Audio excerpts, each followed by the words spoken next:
호론 사람 산발락과 종이었던 암몬 사람 도비야가 이스라엘 자손을 흥왕하게 하려는 사람이 왔다 함을 듣고 심히 근심하더라.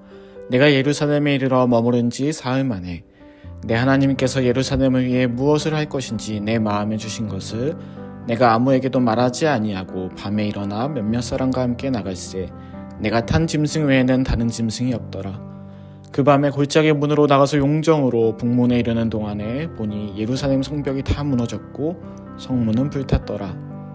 앞으로 나아가 샘문과 왕의 못에 이르러서는 탄 짐승이 지나갈 곳이 없는지라. 그 밤에 시내를 따라 올라가서 성벽을 살펴본 후에 돌아서 골짜기 문으로 돌아왔으나 방백들은 내가 어디 갔었으며 무엇을 하였는지 알지 못하였고 나도 그 일을 유다 사람들에게나 제사장들에게나 귀족들에게나 방백들에게나 그 외에 일하는 자들에게 알리지 아니하다가 후에 그들에게 이르기를 우리가 당한 공경은 너희도 보고 있는 바라. 예루살렘이 황폐하고 성문이 불탔으니 자 예루살렘 성을 건축하여 다시 수치를 당하지 말자 하고 또 그들에게 하나님의 선한 손이 나를 도우신 일과 왕이 내게 이른 말씀을 전하였더니 그들의 말이 일어나 건축하자 하고 모두 힘을 내어 이 선한 일을 하려 하매 호론 사람 산발락과 종이었던 암몬 사람 도비야와 아라비아 사람 겟셈이 이 말을 듣고 우리를 업신여기고 우리를 비웃어 이르되 너희가 하는 일이 무엇이냐 너희가 왕을 배반하고자 하느냐 하기로 내가 그들에게 대답하여 이르되 하늘의 하나님이 우리를 형통하게 하시리니 그의 종들인 우리가 일어나 건축하려니와 오직 너희에게는 예루살렘에서 아무 기업도 없고 권리도 없고 기억되는 바도 없다 하였느니라.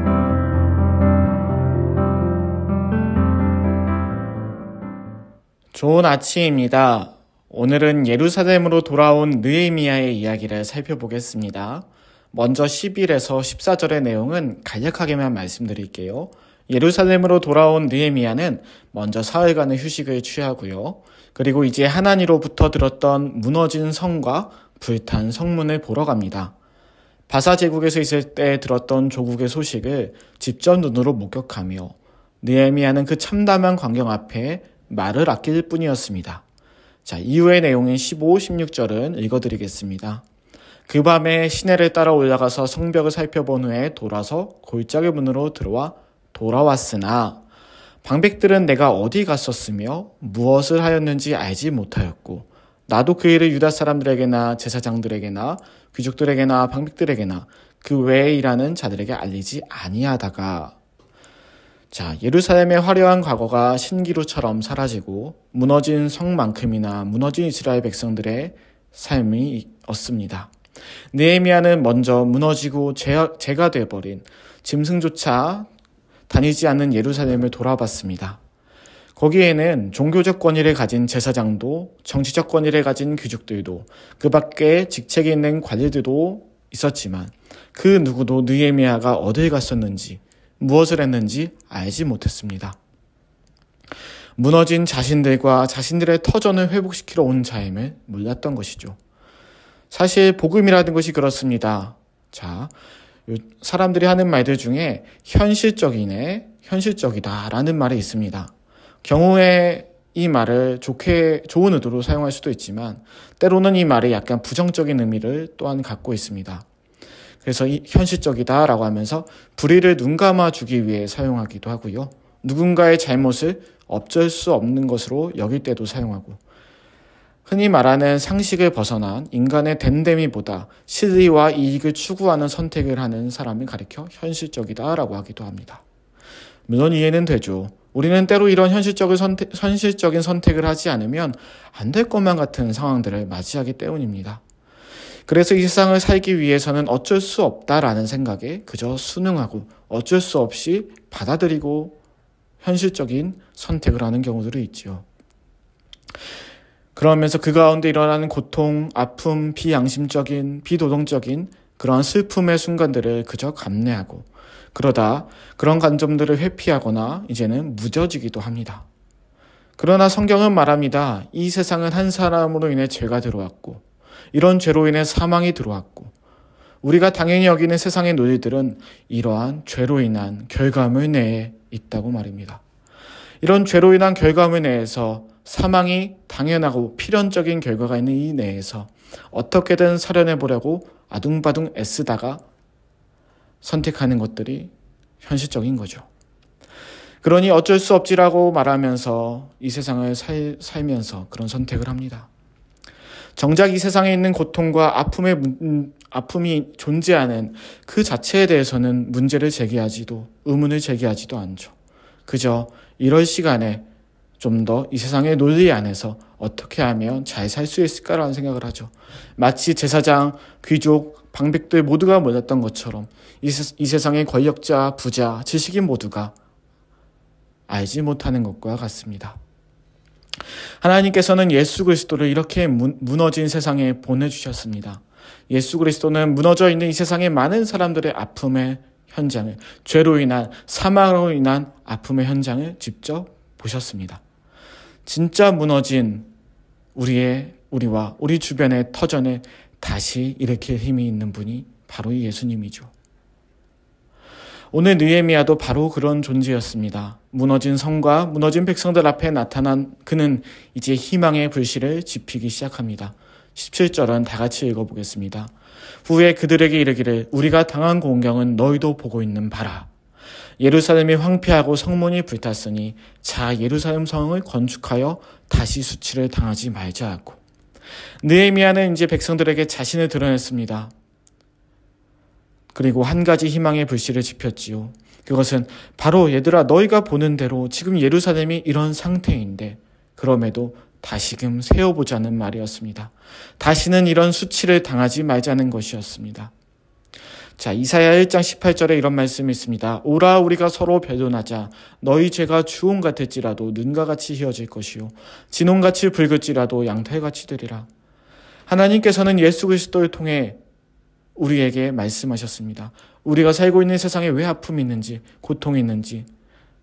비록 성문은 불탔고 성벽은 무너졌지만 다시 세워보자고 하는 느헤미야처럼 예수 그리스도를 통해 이러한 죄로 인한 문제, 죄로 인한 고통과 아픔의 문제를 말해보자 하셨습니다. 그런 죄가 너희가 보고 있는 죄로 인한 이 아픔이 주홍 같을지라도 눈과 같이 희어질 거라고 말씀하셨지요.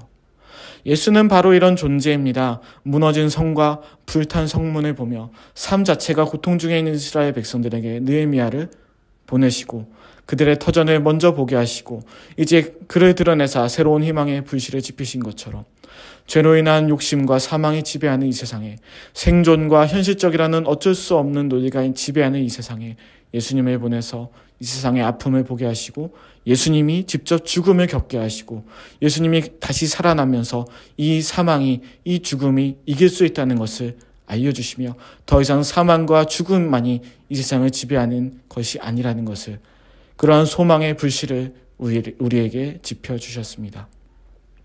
우리가 믿는 예수님이 바로 이런 예수님이고 그래서 예수님이 우리의 인생에 의미를 갖게 됩니다. 다행히도 18절을 보면 많은 사람들은 이 사실을 잘 받아들였습니다. 그러나 느헤미야가 오기 전부터 있던 사람들은 이것을 기뻐하지 않았습니다. 10절을 보시면 호론 사람 산발렛 그리고 암몬 사람 도비야가 나옵니다. 여기 아라비아 사람 게셈까지 이 삼총사는 이스라엘 자손을 흥왕하게 하려는 사람이 왔다는 소식을 기뻐하지 않았습니다. 자신들이 보기에 이들이 받는 고통, 아픔은 즐거움이었습니다. 이들이 회복하는 것을 원하지 않았습니다. 이스라엘 사람들의 무너진 삶을 지켜보던 이들은 그래서 느헤미야가 돌아왔다는 것이 불쾌했죠. 그래서 19절에 보면 느헤미야의 말을 듣고 다시금 성을 일으키려는 사람들을 비웃었습니다. 너가 지금 이 나라의 왕을 배반하는 것이냐며 비웃었죠. 자, 예수님을 믿고 잘 살아보려는 우리도 살면서 이러한 방해꾼들을 만날 수 있습니다. 사단은 하나님을 무시하다 그 자신이 무너졌고 이제 하나님의 백성들도 자신들처럼 무너뜨리려는 자입니다. 그는 죄와 사망의 논리가 이 세상을 지배하는 것처럼 말하며 예수를 아는 것이 그 안에 무슨 사랑이나 희망, 소망이라는 가치가 얼마나 우스운 것인지 믿는 사람을 시험합니다. 놀랍게도 느헤미야를 방해하던 이 삼총사의 방해는 성문이 다 지어지기 전까지 계속되는 것처럼 사단의 방해 전략들도 늘 우리 앞에 있지요. 예수 그리스도를 믿는 사람에게도 늘 이러한 시험들이 찾아올 수 있다는 말입니다. 괜히 예수님이 우리가 해야 될 기도에 항상 깨어있어 시험에 들지 않기 위해 기도해야 된다. 하늘에 계신 우리 아버지여 하면서 다만 악에서 구하시고 우리를 시험에 들게 하지 마옵소서라고 구하라는 제목을 넣으신 이유는 우리의 삶에 여전히 이러한 방해꾼들이 있기 때문입니다. 하나님을 따라 사는 사람은 오히려 20절 초반부와 같은 고백을 하며 나가야 됩니다. 20절 초반부에 이런 말이 있습니다. 내가 그들에게 대답하여 이르되 하늘의 하나님이 우리를 형통하게 하시리니. 우리는 우리의 믿음과 올바른 삶의 길을 방해하는 사단의 다양한 시험들로부터 오늘도 이겨내야 할 것입니다. 자, 오늘의 말씀을 정리해 봅니다. 예루살렘으로 돌아온 느헤미야는 아무 말 없이 무너진 예루살렘을 돌아보았습니다. 아무도 그가 하는 일도 그의 정체도 몰랐습니다. 다 돌아본 후 느헤미야는 이제 백성들에게 자신을 드러내며 그동안 무너진 터전을 다시 일으킬 희망의 불씨를 지핍니다. 많은 이들의 느헤미야의 말에 따라 그 불씨를 키우고자 합니다. 약간의 방해도 동시에 시작되었지만 느헤미야가 흔들리지 않았습니다. 이 세상에는 죄로 인한 아픔과 고통이 있습니다.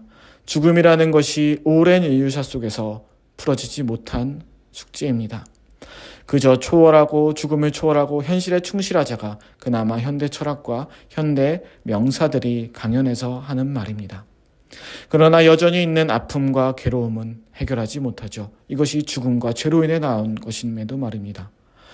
예수님은 이러한 세상의 아픔들을 직접 인간의 몸으로 입고 오셔서 이 세상에서 보시고 들으시고 겪은 분입니다. 그리고 이러한 죽음을 이겨내셨고 이러한 삶의 문제들을 이겨낼 수 있다고 명확히 말씀하신 분입니다. 오늘은 나를 위해 오신 예수님을 생각하며 기도했으면 좋겠습니다. 늘 하던 사도신경, 늘 하던 예수님의 이름으로 기도하였습니다가 되지 않고 예수님을 통해서 하나님께 나가고 예수님을 통해서 나의 아픔과 어려움이 해결될 수 있다는 믿음으로 기도했으면 좋겠습니다. 기도하시겠습니다. 우리를 위해 오신 예수님, 우리의 아픔을 아시는 예수님, 우리에게 소망의 불씨를 지펴주신 예수님, 오늘은 예수님을 힘입어 기도합니다. 어쩔 수 없이 살아가는 세상이 아니라 예수님을 통해 새롭게 살아가는 세상이 되게 하여 주옵소서. 예수님의 이름으로 기도드립니다. 아멘.